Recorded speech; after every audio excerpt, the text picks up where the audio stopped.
Chegamos ao nosso quarto módulo do nosso treinamento de clubes bíblicos. Hoje a gente vai falar sobre a urgência e a fluência do Evangelho, tá bom? O que a gente quer que você entenda com esse módulo? Que ajudar as pessoas a evangelizar não é apenas orientar ao cumprimento de uma ordem, mas sim implementar uma cultura do evangelismo. A gente deu uma pincelada nisso no nosso terceiro módulo, mas agora a gente vai aprofundar um pouco mais sobre, como é que eu implemento então essa cultura de evangelismo dentro da juventude da minha igreja? Lembrando, os nossos diretrizes, os nossos dois alvos e objetivos. O primeiro, todo estudante em todo lugar ouvindo o evangelho para um amigo. E o segundo, todo estudante crescendo em sua caminhada com Cristo. Gente, seu ministério, ele precisa desafiar esses juniores, esses adolescentes, esses jovens a fazer a pergunta, a se questionarem, por que eu devo estar envolvido com a causa de Deus? Por que eu devo me envolver com a causa, com o plano de Deus para o mundo? Por quê? E quando ele se fizer essa pergunta, você precisa tê-la bem clara e respondida no seu coração também. Hoje, está bem respondido no seu coração por que compartilhar a sua fé? Por que se envolver nesse plano de Deus de espalhar o Evangelho para que todos os povos o adorem? Bom, para te ajudar a responder um pouco essa pergunta do por que compartilhar a minha fé, a gente enumerou aqui 8 razões pelas quais compartilhar a sua fé. Primeiro, porque é uma ordem de Deus e ela é real, tá? Não é apenas um princípio, não é apenas um conselho, mas é um mandamento literal e real para a Igreja de Cristo. Gente, porque o céu é real. Sim, é um lugar especial, literal, real, criado por Deus e que Ele tem preparado para nós, para todo aquele que crê em Cristo Jesus. Mas também porque o inferno é real. Eu sei que o inferno ele não é tão popular mais nos nossos dias. Por que eu brinco com isso? Porque hoje em dia existe parece que é sem educação falar sobre o inferno. Parece que caiu em desuso, a gente fala, mas você falar sobre o inferno é tão pesado, sabe? É tão pesado você falar para os jovens sobre um lugar tão cruel. Bom, você pode não falar, porque é pesado demais e o jovem não está preparado para ouvir, e permitir que ele vá para lá, porque você ficou com dó de alertá-lo. Ou você pode ser sincero, falar real, falar, é real o inferno. Ele existe e ele é um lugar de condenação para todos aqueles que viveram em pecado e que não reconheceram a Cristo como Salvador. As pessoas que estão lá merecem estar lá pela sua rebeldia contra Deus. É como os discípulos que viram para Jesus e falam, Senhor, que palavra dura, a gente quase não consegue suportar. E Jesus fala, então vai embora. Eles falam, Senhor, para onde iremos, se só o Senhor tem as palavras de vida eterna? Pode ser uma verdade dura, pode ser que realmente algum jovem fique, nossa, que pesado. É pesado mesmo, mas é a verdade. Para onde nós vamos, se só a palavra, se só Jesus tem as palavras de vida eterna? Quarto, o conhecimento do valor e da situação da alma humana. Por que compartilhar sua fé? Porque você sabe de onde você saiu, porque você reconhece a situação perdida em que você estava e de onde você foi resgatado. Spurgeon, ele diz assim que o evangelismo é isso, é um pedinte, um mendigo, contando para outro faminto, onde ele pode encontrar o pão. É isso. Você é como esse faminto que encontrou o pão e agora vai levar a outros. Por que compartilhar sua fé? Porque você sabe de onde você foi resgatado e você sabe que a humanidade padece, assim como você padecia. Tá bom? Quinto motivo, porque nós temos o conhecimento que só Cristo salva. Gente, evangelizar não é um discurso de intolerância religiosa, é compartilhar a supremacia de Cristo revelada, nos mostrada, nos entregue pela sua palavra. Não é ser intolerante, não é tentar enfiar a goela abaixo, mas é em amor mostrar. Essa é a verdade, essa é a palavra de Deus.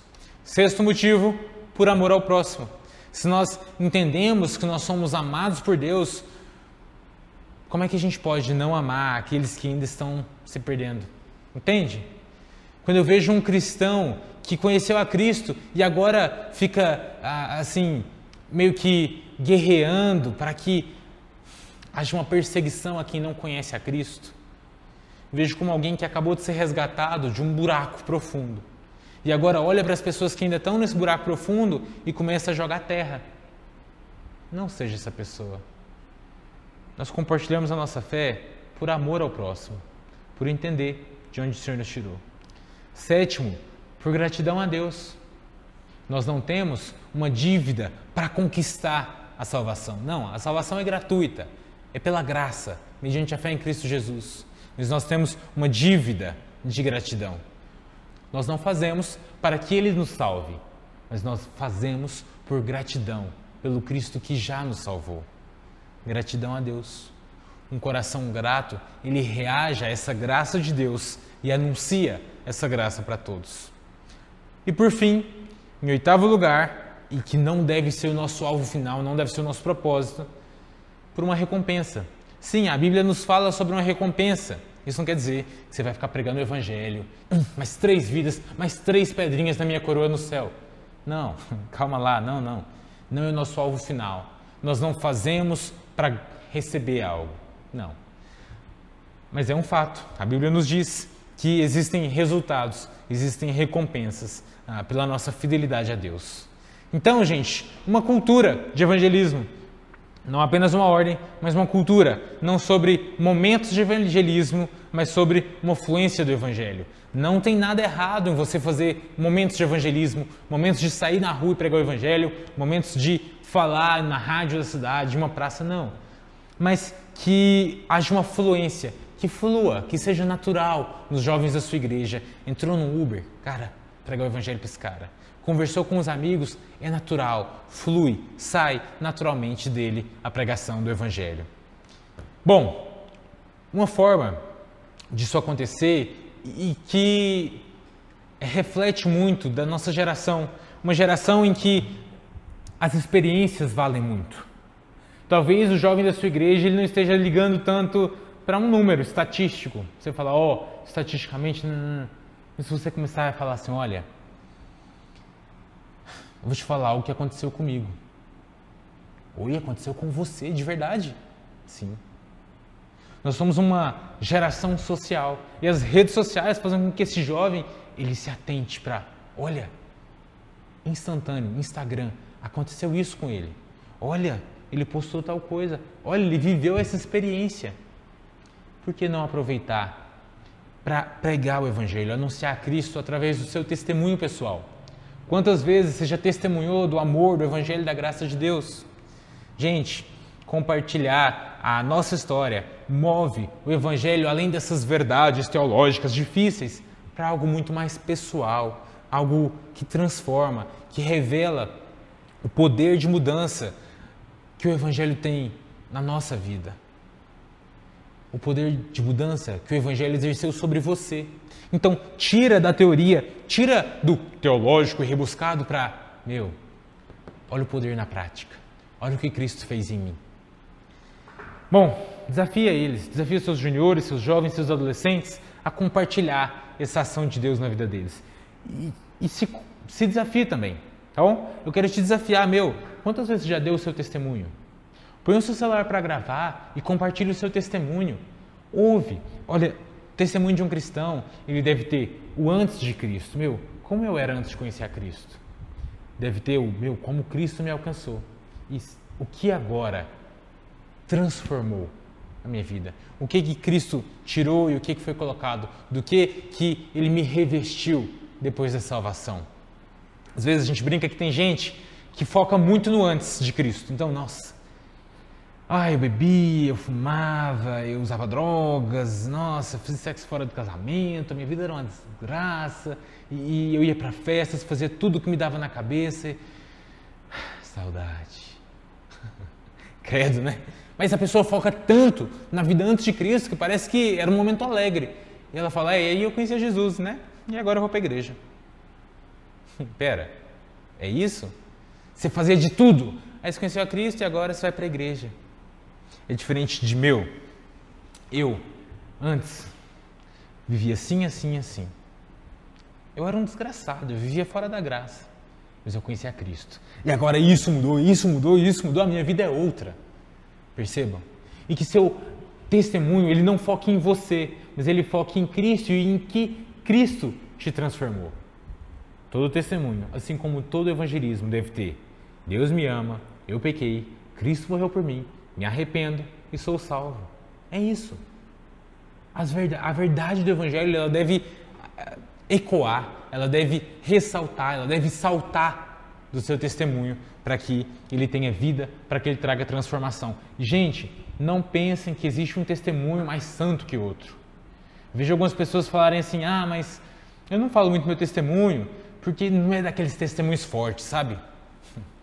Porque a gente tem essa mania de pensar que o testemunho forte é o testemunho que envolve muita desgraça. Às vezes as pessoas olham e eu tenho um testemunho que envolve umas coisas pesadas: abuso, aborto, abandono, adoção, e as pessoas pensam: meu Deus, que testemunho forte.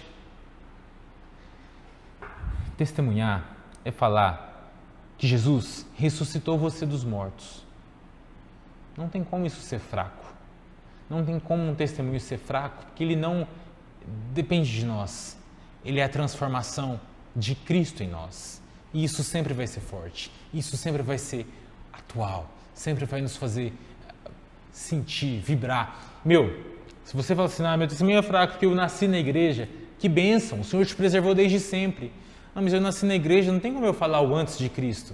Sim, tem como. Porque a Bíblia diz que desde o ventre da sua mãe você é pecador.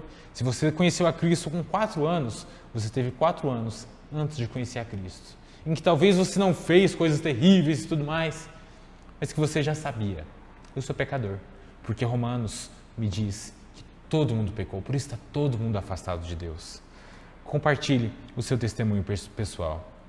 Gente, dentro do pequeno grupo, a gente vai ter um momento em que a gente vai falar sobre o evangelismo e a urgência e a fluência de se pregar o evangelho. Nesse momento, a gente vai fazer um negocinho que chama o Círculo da Causa. Como é que é esse Círculo da Causa? O Círculo da Causa é uma ferramenta simples para ajudar o seu grupo a ser mais intencional em compartilhar a mensagem de Jesus, a mensagem do evangelho, com seus amigos. E ele foi feito a partir de 3 prioridades simples: orar, cuidar e compartilhar. Como assim? Vai reunir ali 5 jovens. Esses 5 jovens, eles vão compartilhar alvos evangelísticos. Então, por exemplo, eu falo: olha, eu tenho o Mateus e eu quero falar de Jesus para o Mateus. Todo mundo vai falar assim: tá bom, vamos orar pelo Mateus. Você vai colocar o Mateus no primeiro ponto, na parte do orar. E agora, não só você, mas todo o seu grupo vai orar: Senhor, prepara o terreno. Senhor, que o Espírito Santo já venha começar a tocar o Mateus, dá o momento apropriado. Passado aquele tempo de oração, tá, agora vamos cuidar.